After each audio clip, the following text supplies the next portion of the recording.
Okay. Providing the dread from this review. EQ.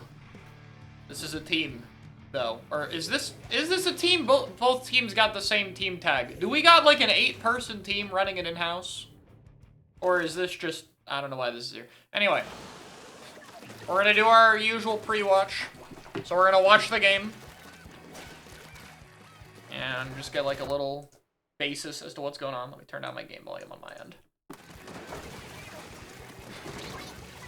Alright.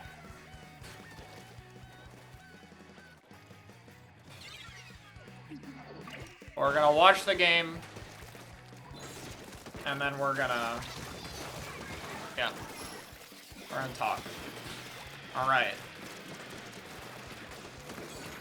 Let's see this crab. We're not crabbing.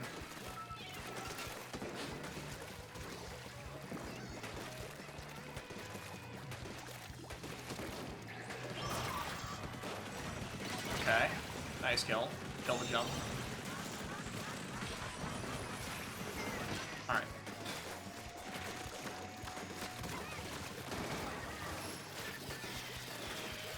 There be an 8-player team, what would that accomplish? You have no idea how big teams used to be in Splatoon 1.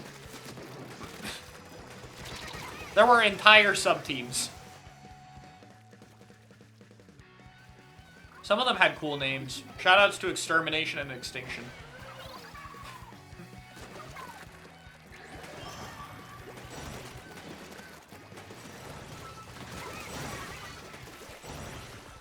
Alright. Ah, we're so close range right now. Yeah, cannot do that. We do not kill fast, unless they are already low, and then we don't really get much out of it. I guess you don't have to account for shot speed, but like, not worth. We're getting a very fast crab out of spawn. Okay, I like top right crab. I think it's good. Let's do it. Go. Nice. We didn't shoot first, though. Should shoot. We got a ball full. Alright. Nowadays, teams are 4 players and a coach. Do most teams have a coach now? I don't know if I'd say that. I feel like most teams have 0 coach. But maybe I'm horribly behind the times. Who knows?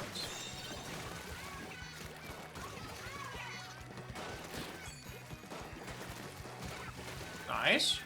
I like that both teams in this lobby have reasonable weapon compositions. It's very nice. We are really afraid of ball form. We're like late on it. There is so much going on every time. There's a crab. Everyone is throwing specials at the crab. Okay. Goji, welcome! Thanks for the membership. Sorry I replied on Blue Sky in a way that made it seem like the third Tenebrella was the best one instead of saying Recycle was better. That was a very big mistake. I did not realize that that wording was wrong. That was kind of funny though. I do not like that kit. Okay.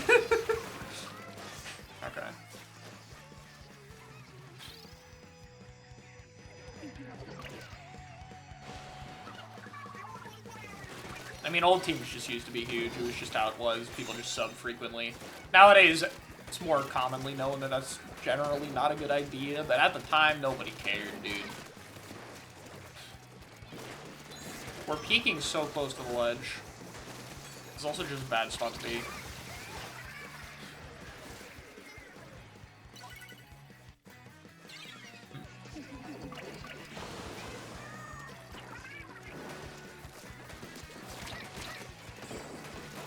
Good save.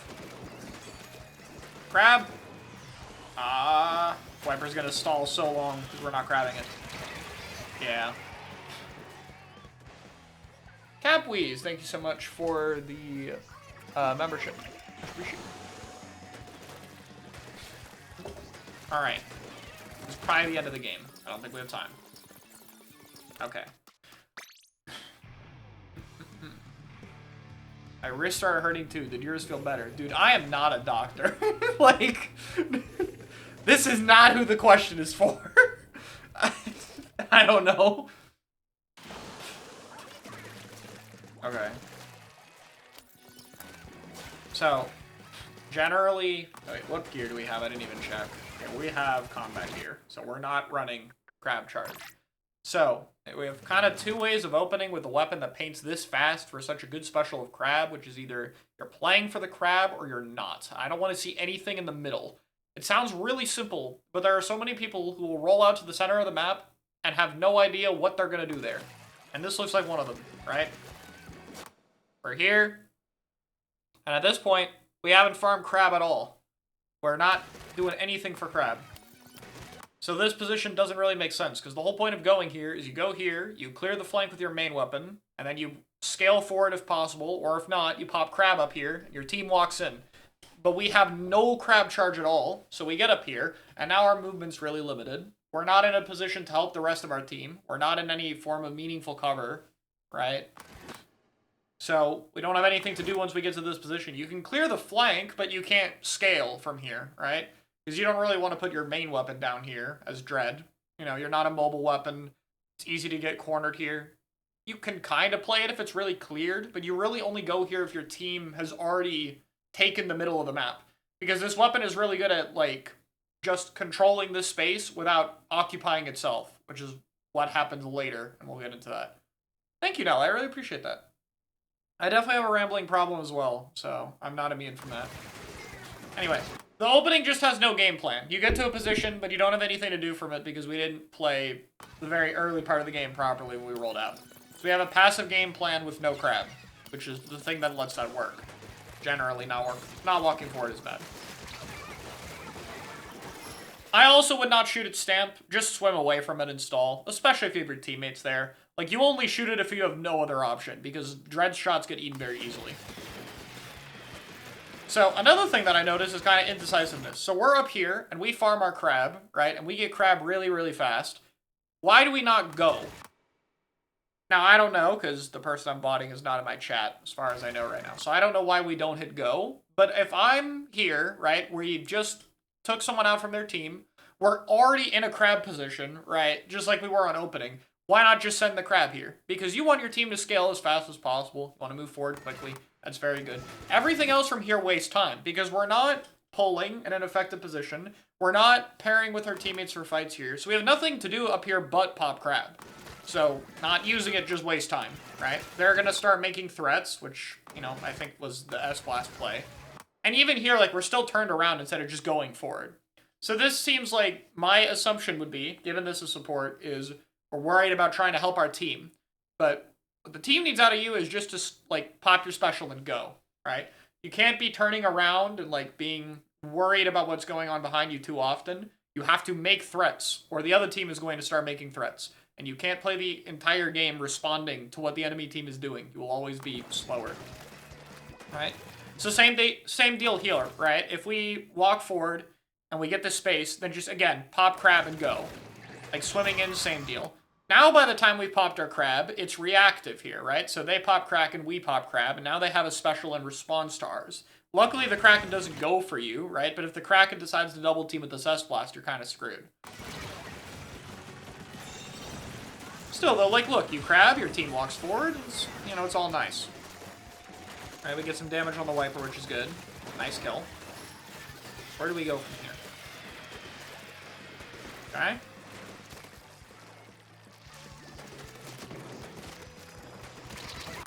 Okay, so let's talk pushing forward on this map, right? So let me overhead for a minute, just so I can get a better picture of the map here, right?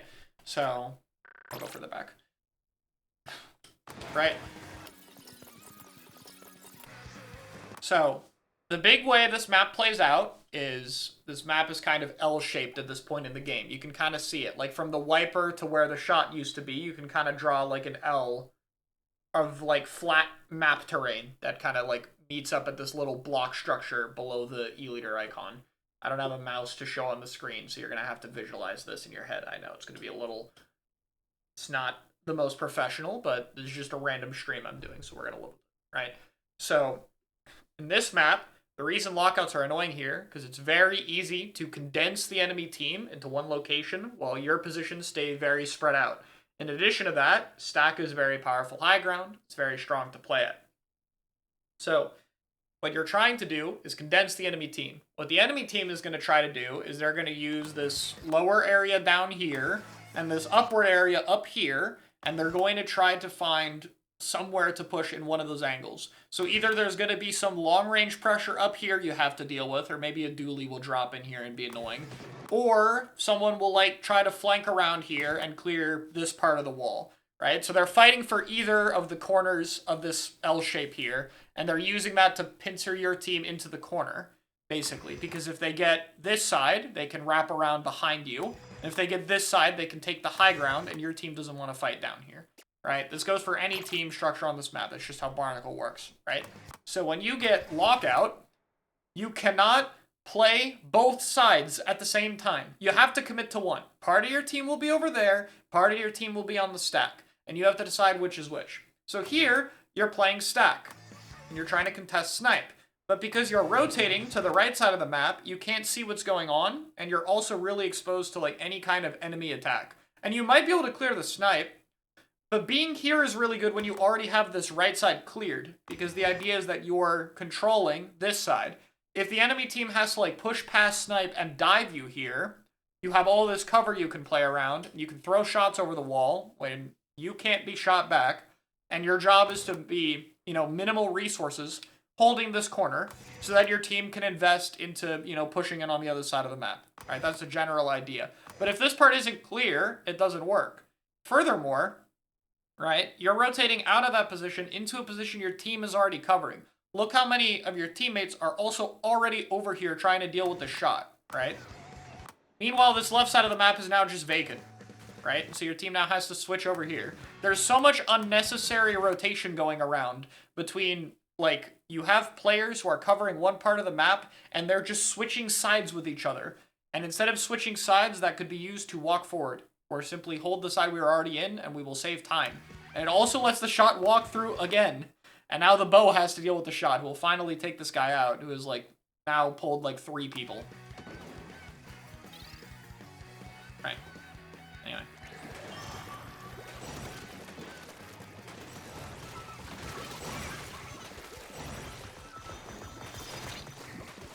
So the kill and retreat back is pretty good, right? That's solid. Living here from the Kraken is good. But here's a habit I noticed we do a few times, specifically against Wiper, which is we do not space at all. You're pushing the Wiper, and you're swimming up closer to the Wiper here. Why? Why go closer to the Wiper? This is a close-range weapon. It can charge slash you in the face and kill you, or it can pop a hammer and kill you, right? It has 2 one-shot methods of killing you. Now, Dread doesn't have, like, what's it called? Dread doesn't have, like, an AoE like a blaster does, so it doesn't have as harsh a spacing requirement. Instead, it has a kill time problem. This weapon kills very slowly, especially against mobile weapons that could potentially avoid some of its shots. So you need to slow down the opponent's kill time. You need to position in ways that they cannot laser you quickly, because almost every other gun in the game that you're going to be fighting in the lobby will probably kill faster than you if you're both shooting each other. This weapon's strength comes from the fact that it has a lot of range, it has big hitboxes, and it can hit around corners, and it's got 2 shots to land a bullet. It's very easy for this weapon to do damage. It's very hard for this weapon to do a lot of damage. That's why it pairs so nicely with high damage options, because if all you need to do is hit the opponent for 40, it's very easy to do that. If you need to hit the opponent 3 times and kill them, that's a lot harder. So you need time. You need angles that favor you, stuff like that. So you can't play up close. You want distance and range. Those are your friends because they will slow down the other team. It'll give you time to hit your shots and to space around it. So generally, when you're spacing from opponents, you're moving to new pieces of cover and trying to maintain your range, rather than closing the gap on the opponent. One of the only times you will close the gap on someone is if you're fighting an opponent who's also awkward in close range. So like an anchor player or like Range Blaster back when that matchup used to be common, right? It would make sense to go closer to Range Blaster because at your dread spacing range is also where they can 2 indirect and kill you. Up close, they have to hit a direct, and that's more awkward than you hitting your shots because you easily paint over and trap them, right? So it depends on the matchup a bit, of course, but generally, keep your distance more, play the fight slower. In general, you don't need to close out the fight quickly with this weapon. You will get more passive value than the opponent. You will have an easier time landing damage than the opponents. So slower paced fights where you hold attention is very good. And again, you consistently do damage, so higher damage weapons like your wiper and brush, or even the stringer actually combos with this weapon with 2 bolts or 2 explosions, will very easily find kills if you just hold an opponent and hit them once. Right? Don't give them an opportunity to clean the fight quickly, because then they're going after the rest of your team. Alright.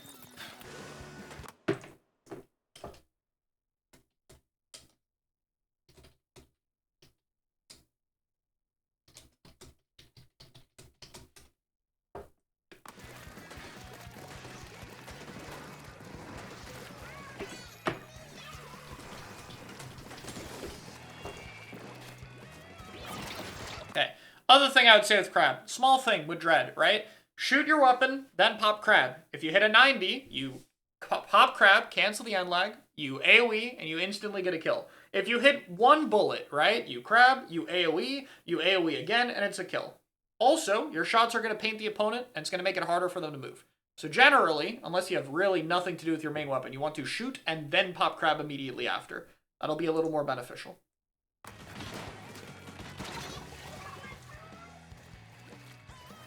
Right, second thing with Crab, it's fine to use ball form.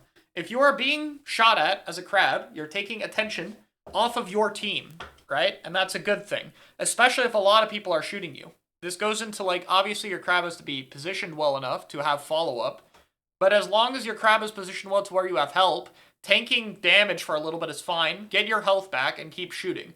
It falls very much in a similar line to Dread itself, where, like, you want to be holding attention as a support and not dying. So it's okay to do less damage or have less quick of a kill if it means you're staying alive and you're keeping the opponent on you, right? Because again, look how quickly your team already has follow-up off of your damage here. If they're looking at you, it's going to be easier for your teammates to find these quick kills that your weapon struggles with.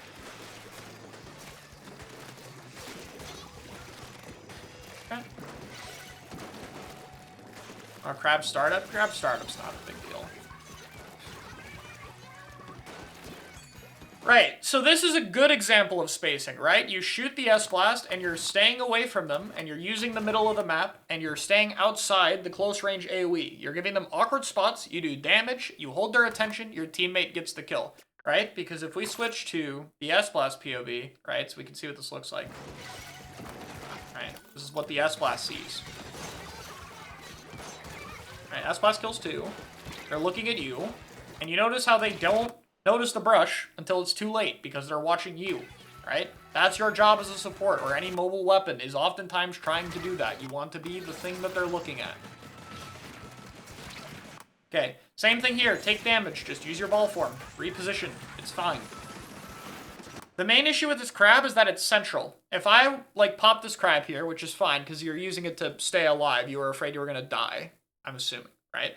Use it and rotate to a position that isn't in the middle. So in this case, I would use the wall back here, right?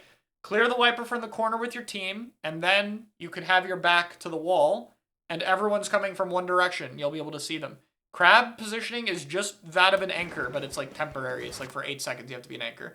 This is the same thing, right? Even if you hit this extra shot on the right side here, there's no need to take this engagement very fast.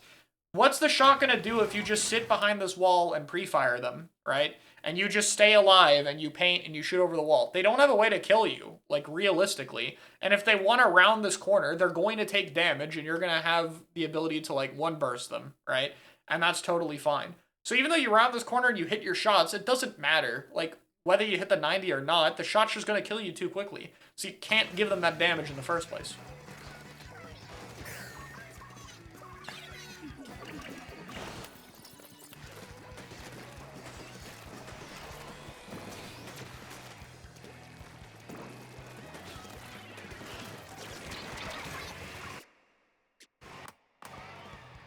Okay, how do we that be again?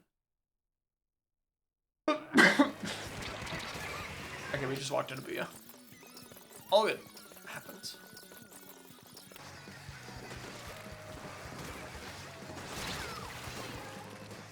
Okay.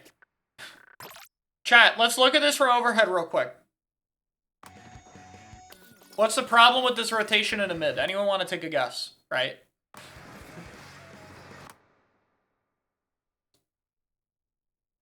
What's the issue? Okay, it's fast, but that's fine. The other team is dying, your team is fighting. I'd expect that we move a little quickly here. Didn't use stack. Okay. So, what I want to touch on real quick here, right? A few things.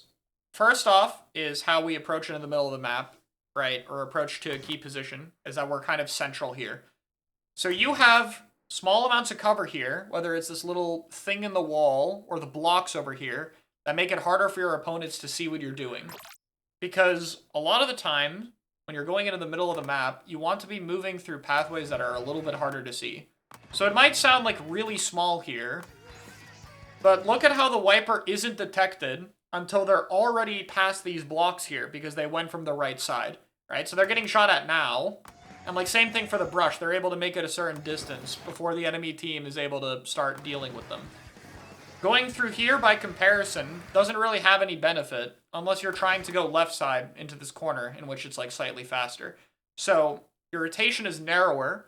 And the other problem outside of, missing that cover is when you get to the stack, you're now further away from cover. When you're contesting stack with Dread, you try to go really wide on this side and you kind of just throw sloshes over its stack so that the opponents have to like round and drop past the stack to hit you. So it puts you in the middle so that the opponents can see more easily. But also, like, once you push the stack, your spacing is closer to them. It's easier for the wiper to close the gap than if we stayed wide to begin with. So it's narrow. Okay.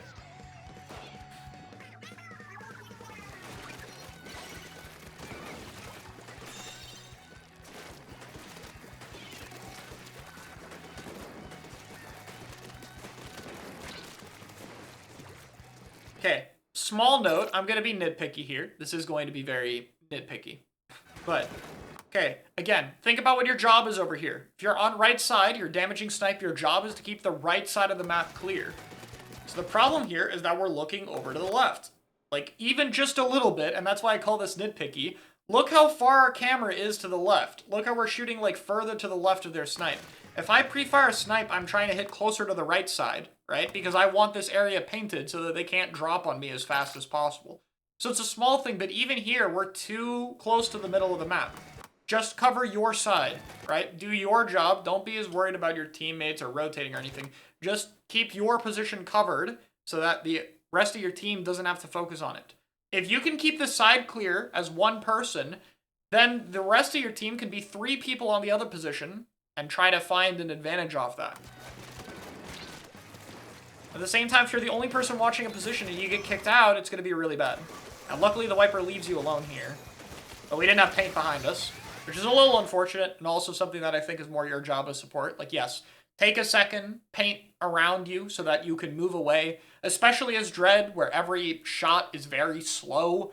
It's good to have the map already somewhat covered, Have your escape paths already turfed as you're going in. It doesn't take long for this weapon to do.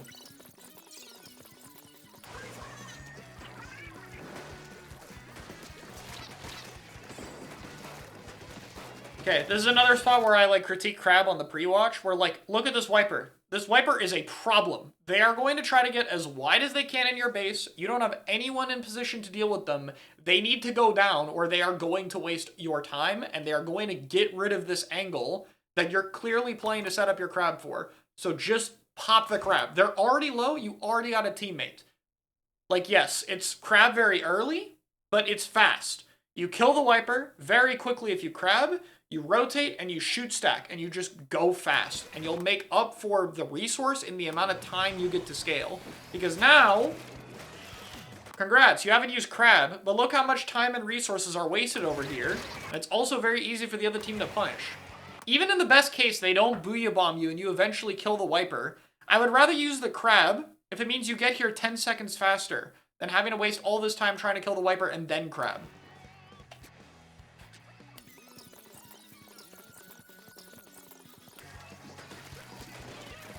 Alright, and we've reached the end of the game. So, EQ, welcome. So is it used to just use part of the crab to get people out? Yes. Get rid of them.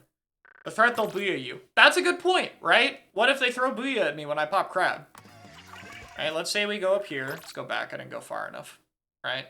Say we go back here and we pop crab, and then we get booyah'd, right? So you pop crab. First off, booyah's not instant. You're going to kill the wiper first, probably, right? Second off, great! They threw booyah at you? The booyah breaks your crab? You probably don't die? Now they have no booyah, and the wiper's dead, and your crab is broken faster, so you can go move in the middle. Again, just move. Quickly. Right? Things don't have to, like, work out super perfectly. It's fine. You just need things to move fast. Oftentimes, your number one resource in this game is going to be time. Especially right now, you got 22 penalty points. Not 22 seconds, by the way. These are faster than seconds by a good bit. Just get it done faster. Right? Especially since we're in a scrim. Like, don't be afraid to try something out and just see how it works. Like, this is exactly where you test this kind of stuff. So, yes. Short answer, it is entirely worth the crab if it means you get such a key position so quickly. Right? So, the overheating with aggression that you talk about in your post is very self-explanatory, right? You're playing too up close and trying to get the kill quickly. You need to recognize the value in holding attention and the angles and positions on the map that are important. You're a support weapon. Support weapons do a lot passively. They paint the map easily. They get a lot of specials. They can then use those specials to gain momentum. Front lines don't have that luxury. They will usually need to kill things or take a lot more attention to find value. They will not do as much passively. These weapons are going to take the fight to you, not because they want to, they might, but they have to. You have to take advantage of the fact that your weapon doesn't want to be traded out. If you trade with a front line, the value is probably worse for you. Okay? So when you're holding space, right, you need to keep in mind what positions are valuable. Do I have a crab that will be set up really well here? Am I holding a key position? Am I able to easily assist one of my frontline players? Is a lot of the enemy team looking at me, right? Recognize, kind of general good signs that your position has value. And when you recognize those, you play to your life. Finally is crab. The crabs feel very hesitant, and they feel very inexperienced, if that makes sense. I don't know if you're actually inexperienced with crab, but the game makes it look like you're not comfortable with crab, which could be the case, and I don't know, right? But when you're practicing, whether it's team play or especially solo queue, I want you to just start popping crabs more for like a few weeks and just get used to using crab and what positions are good. Like, don't just use them randomly and don't note take from anything. Use it and then start going, okay, what was good or bad about it? Did I crab and I was in a combat situation and I wasn't using ball form and I could have used ball form? Or is the crab spot just bad? Was I crabbing like in a position that was too far back? Did I crab too late? Start asking yourself those questions. But a lot of times, we feel hesitant to even pop the crab in the first place. So a lot of our crabs are very slow, or we're in positions where we can use crab, like at the beginning of this replay, and we're not popping them, right? Which tells me that you don't recognize how valuable of a position that crab is. So right now, I'd rather you use crab poorly and just get used to using it more, because I think that will more quickly teach you what crabs are good and bad. And the end goal is that in future, you will know how to pop crab faster, and there will be less hesitation, and your crabs will get better value because of that. So there's quite a few situations in this game where I think better crab use could have gained a lot of momentum. Your team comp is very good if this is a team. I can't tell because, again, everyone in the lobby has the same tag. If this is a team, I think your team comp is very good. You have mobile weapons and a lot of combo damage. I think Crab Dread makes a lot more sense when you have a, you don't have a cooler, so Slider is a lot worse. I think that makes a lot of sense, right? I think you're hitting a good amount of shots. There's definitely some mechanics there that are pretty good. I think you just need to get a better, I think you need to get a better understanding of what your job is and focus on yourself more. And this has kind of been a common pattern that I'm seeing with a lot of VOD reviews, across the viewer coaching that I've done, is a lot of people are too focused on their team and trying to help one of their teammates out or something like that instead of just focusing on doing your own job. I swear the easiest thing for better coordination in this series right now, or in this game, is just knowing what you're supposed to do as an individual player. Having an ad might be. VOD will be up. Anyway, that's, legitimately... Or I'll wait for the ad to be done. I'm gonna pause the recording and I'll just unpause it when the ad is done. We'll wrap this up. Okay, I'll unpause because this is a good question actually. Like, okay, does the cooler team have to worry about when the team is ready? You need to know about when to have cooler ready. Yeah, you have to know like when and where you're supposed to put it down. But like oftentimes that isn't going to be something that you need the rest of your team for it to know. You should know when you're close to cooler. You should know when you should have cooler for your team. You should know when the cooler is going to go. Like most of the time at a higher level, like if someone's popping a cooler, they're not going to go, "Hey guys, where do we put the cooler?" They're just going to go, "All right, cooler's in mid." And they just throw it and they just go because it's faster, right? And they already know where the cooler is supposed to go. They already know where the rest of their team like is supposed to be, right? Because cooler spots are very like, you know, they don't change too much throughout the game. So, yeah, you need to know when to play your life as an anchor player. You have to know where you're supposed to go. But a lot of it is on what you're supposed to be doing. And if you're doing the right thing, your team will naturally flow around you, hopefully.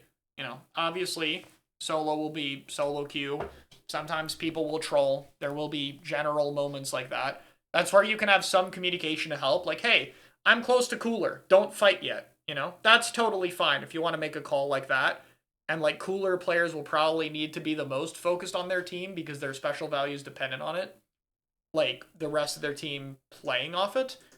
But like I would still give the same advice. If you're playing an edit, I expect you to handle flanks by yourself, to know how to position safely around pen, to play for cooler output properly. If you're a zap, I expect you to know how to pull attention on the sides of the map, to know where to poke bombs to clear corners. If you're a pencil, I expect you to know where to position to where you're dealing damage, how to paint your teammates in, etc., right? If you don't know how to do those things individually, right? If your weapon's not doing that, then like having really coordinated coolers or whatever isn't gonna matter, right? The main weapon value is more important, even for all the cooler players. It doesn't matter what weapon it is, it doesn't matter how valuable your special is. Like most of the time, you're just gonna have your main gun. The specials in this game don't last very long, or they are just things that enable the main gun. Zuka is like 5 seconds, Hammer is like 7 seconds, Crab even is like 8 seconds if it lasts the whole time, Cooler doesn't take away your gun, like Strike's like a 3-second special, Booyah is like pop it and throw it most of the time. Like these don't last very long. Most of the time you're doing whatever your main weapon wants you to do, right? And I expect you to know that. But yeah, EQ, if you have any questions, let me know. I'll do my best to answer real quick before we switch to the next person, and then we're gonna switch to the Dapple VOD review to wrap things up. So if you got anything, let me know real quick. Any of y'all in chat have any questions, let me know. I'm gonna grab a water real quick, and then I'll answer them. All right, we're all good. All right then, thank you.